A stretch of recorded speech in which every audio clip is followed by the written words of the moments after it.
معزز سامعین، آپ غور کریے، یہ حقیقت کتنی کڑوی ہے کہ ہم چاہتے تو ہیں کہ مرنے کے بعد ہمارا حشر صحابہ کرام اور ان کے ماننے والوں کے ساتھ ہو، لیکن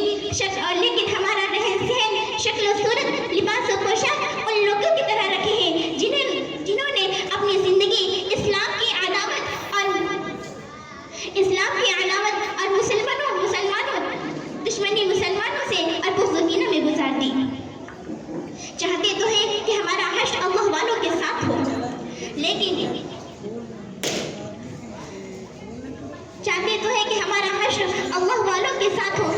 صورت بناتے ہیں ہیرو ہیروئن کی۔ جی تو چاہے جنت میں جانے کا، لیکن طور طریقے رکھے ہیں ان کا جو جنتیوں کا مذاق اڑاتے ہیں۔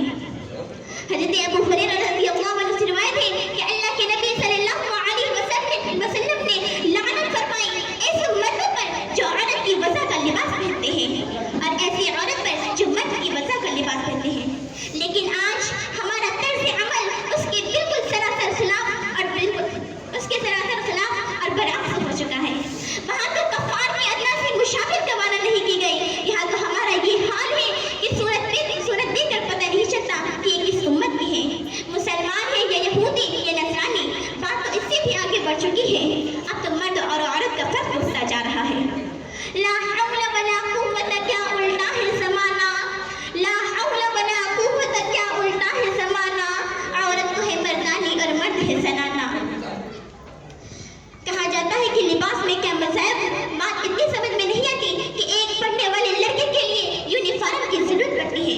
تو آخر کیا وجہ ہے کہ ایک پوری امت مسلمان اور ایک ایسی امت جو دوسروں کے قائد اور معلم رہنما ہے۔ یقیناً ہے حجاج بن حسان فرماتے ہیں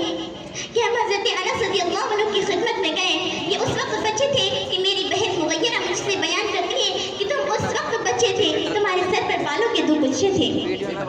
حضرت انس رضی اللہ عنہ